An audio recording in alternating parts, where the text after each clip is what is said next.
Double tap that screen when you come into the live, man. Let's get into it. Shedeur Sanders versus Caleb Williams today. And what's gonna be the outcome? What's gonna be the outcome? Let's see what they talking about on ESPN.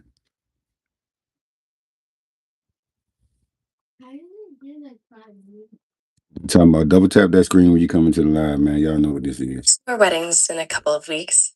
I just needed to tell you this face to face. Don't say it. You're going to be eligible to become a member of Navy Federal Credit Union because I'm an Air Force veteran. All veterans and their families can join Navy Federal Credit Union. Our members are the mission. Double tap that screen, y'all. Let's get it started. We got 30 minutes until game time. Let's go. Double tap, double tap, double tap. Let's get into it. Yeah. Browns, Bears, and Chicago coming off a 4-touchdown performance where he's taking off the field with a chance to tie. Caleb coming off of a 2-touchdown performance where he threw an interception and lost the game. Bro, what are the chances that Shedeur outplays Caleb? Back-to-back games going up against former number 1 picks. Shedeur Sanders, coach, will outplay Caleb. Ooh. Now the Bears will wow. win. What a take. Y'all heard that off the top. Chris Broussard off the break says Shedeur will outplay Caleb Williams. I don't know. That would be nice. That would be real nice. But I'm not too sure. I'm not so sure. But let's see what they got to say about it. But because Shedeur is facing a much weaker defense, Caleb obviously facing one of the best defenses in the league, and Myles Garrett is going for that sack record. All right. And so he's going to be under duress. Shedeur is going to outplay him. Caleb has not thrown for 300 yards all season. Shedeur did it in his third start. Caleb has 2 games out of 30 that he started where he's thrown or produced 4 touchdowns. Caleb has 1 in 3 starts. You meant Shedeur has 1. I mean, Shedeur has 1 in 3 starts. And then, Nick, there's this. Okay. Look at the graphic of their stats this year when they start. Okay. Shedeur's are actually better. This is too rating higher, TD percentage higher. Caleb, we know he doesn't throw many interceptions except for that game, losing one. And then yards per attempt, passing yards per game. I'm just saying. I really think he's going. You think it's not on the board that he outplays Caleb? I honestly believe this is the hottest take in sports TV. It might be. Why? He just threw for 360. I heard him deliver it, and he gave no equivocation, no qualifiers, no nothing, just flatly. Like, listen, at this moment, given the discrepancies in defenses, I trust Shedeur Sanders to play a great game more than Caleb Williams. I think that's what he said. Caleb has moments, and he will have moments. He was great at times in that last game. He was great in the second half. Rolling out, he's great and all that. But he is not. Neither one of them is that consistent. Yeah, I'm just saying with the discrepancies in defenses, I think Shedeur is going to play better. So I might agree with you. I don't know. Here's where I stand. I thought that was a very impressive game by Shedeur, but I am not yet fully convinced he's a real starting quarterback in the NFL. I'm not. So a guy that I don't know if he's actually even a starter in this league. This is a guy who I know is a starter in this league, and I believe one day will be an excellent starter, and this year has shown flashes of it. I of course trust that the latter more than the former. Like even if the defenses are drastically different, but the Browns defense has particularly at home this year, this is on the road, been excellent. But we did just see the Titans score 30. Yeah. And I'm not saying at this moment, and I'll be quick, Coach. I'm not saying at this moment I think Shedeur is better than Caleb. I know you're not. But I do think he will outplay him Sunday. Yeah, I don't think it's that hard to take. I think it's definitely on the board. I think it's going to easily happen. And I don't think it's just a function of Shedeur outplaying Caleb at all. I think it's the Browns defense significantly outplaying the Chicago defense, and Chicago's the bottom third in almost every defensive category. Where they make hay is in turnovers, and that could be the biggest problem. That worries you. No, but as you said before, it's not something that you can count on game in, Yeah. game out. But it is something they've been extremely good at this season. I think the other thing is Shedeur's added some energy into that building. So Chicago's hoping to get the Browns on life support. That's not what's going to happen. The defense is going to play really well because they're excited about where Miles is, and they also have maybe the defensive rookie of the year. So they've got a lot of energy defensively, and then offensively, he's infusing some energy. And this game comes in between Green Bay and Green Bay. So there's a lot of emotion before, a lot of emotion after. They're hoping the Browns come in, play dead. That's not going to happen, and Caleb could easily be on the short end of the stick. And then if that does happen, the amount of enthusiasm for Shedeur Sanders Hear this shit? in Cleveland and nationally is going to be. Oh, I it's gonna agree. be- I agree if it happens, and if it happens, he'll deserve it.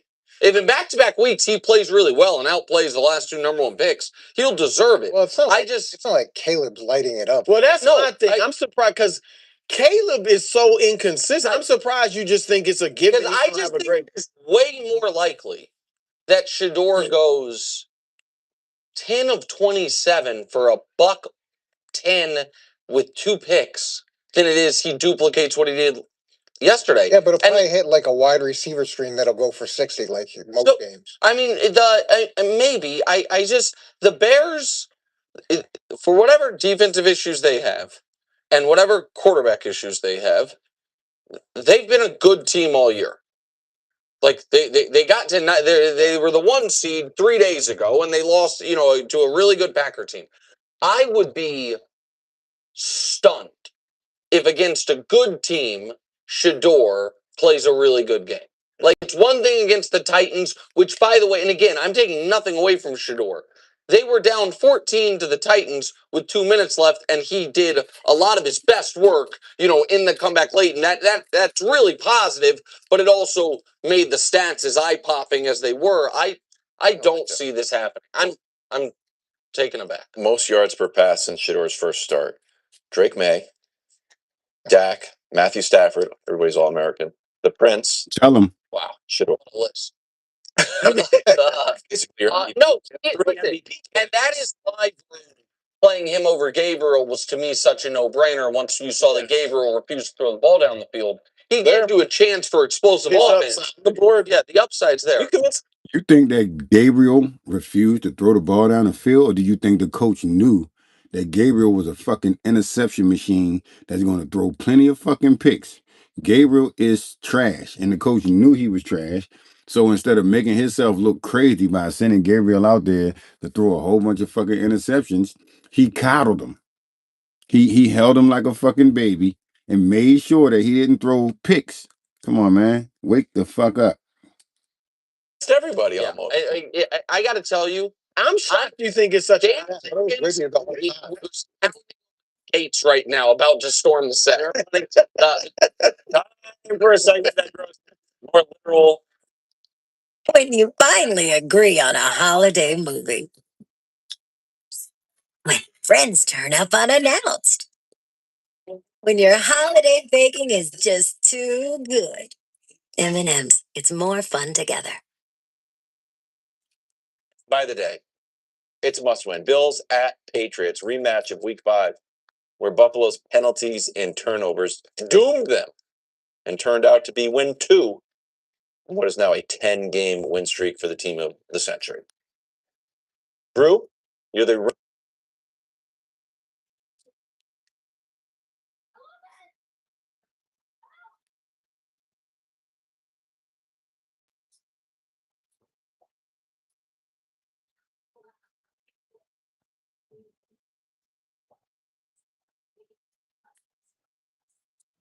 Welcome to the official YouTube channel for the Colin Coward podcast.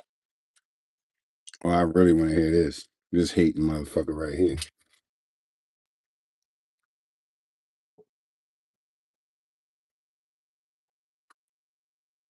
Welcome to the official YouTube channel for the Colin Coward podcast. Go on, hit that subscribe button if you're new so you don't miss any of our great football content this season. So, Danny, know him from First Things First. And if our camera angle looks a little weird this week, it's a long story, but you're going to have to deal with it, people. That's just technology at its finest. So I had this rant today on my show, and this has been a pretty consistent thing for 30 years in the business, that there is no even. So just own dynasties. They're coming, and they're going to come in different forms. When the Lakers dominated forever, it wasn't that they always paid the most. It's because Jerry Buss was cool, and the Laker girls were cool, and the weather in the winter in a winter league was great. And so people liked playing there. And then Pat Riley went to the Miami Heat, and he sold the same thing. Miami's cool. Miami's got perfect winter weather.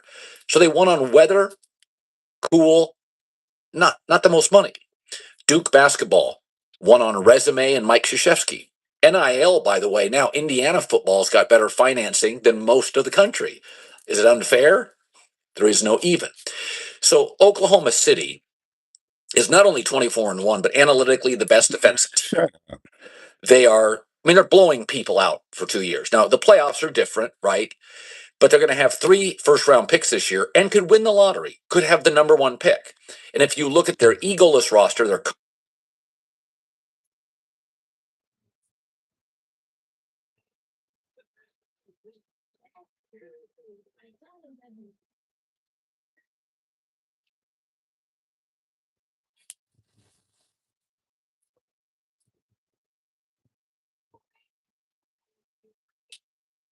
That's awesome.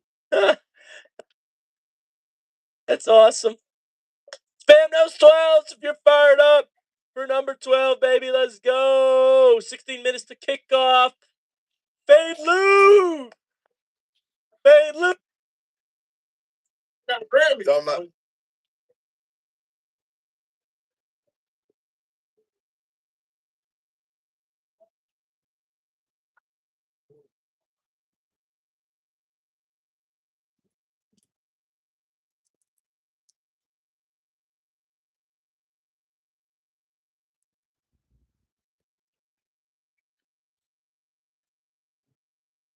I can't believe they're letting these AI puppies go for $29 right now. There's a new next gen AI. They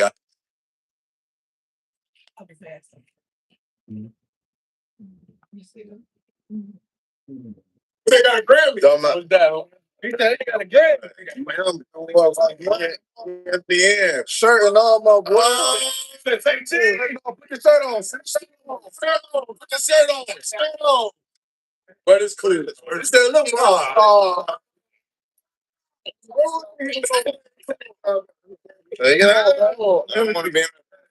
Hey, hit me a word from the hero. You want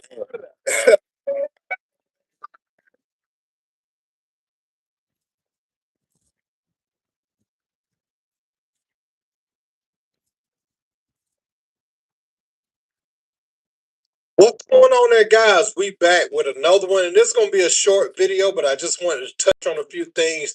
Now, Shedeur Sanders won Rookie of the Week, Week 14 in the NFL, and that's the first time a quarterback's won it this year. There was 5 quarterbacks selected over Shedeur Sanders, and so including one on his own team who got an opportunity before him, right? So for Shedeur to go out there and get that award this late in the season, it only confirms what many thought coming into the draft, that his resume showed that he should have been a first round pick, potentially even the first overall pick. Because, by the way, so I want y'all to know some shit about Shedeur Sanders, man. Double tap that screen when you come into the live.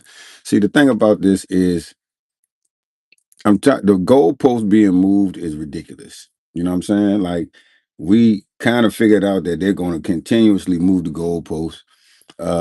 This boy's not even supposed to be on the field. They tried their hardest to not let him play. In some kind of way, through all odds, he still ends up on the field starting. He still ends up the number 1 football player in the world. I need y'all to understand it. This is not that's not a small fucking title to have. He is the number 1 football player in the fucking world. He's the number 5 athlete in the world. So Shedeur Sanders has been Googled more than a whole lot of your favorite athletes. Aaron Rodgers and all the people that you think are good and, you know, they get their respect and all that shit. This boy right here is way over all of that shit. So when he came into the league, he's more popular than his goddamn father. He's the number one. He's the number one football player in the world. Nobody in the NFL is more popular or has more of a star status. Not even Patrick Mahomes. I don't give a fuck who you want to call. Nobody is bigger than Shedeur Sanders. And I mean nobody. We're talking A-list celebrity numbers. And yeah, I'm very surprised at that shit myself. I didn't know it was that fucking crazy. But this boy has a following and a social media presence and a star presence all across the world. I need y'all to know that Google is in every goddamn country. So if he's the most Googled football player in the world, that means he is the most popular football player, NFL football player in the world.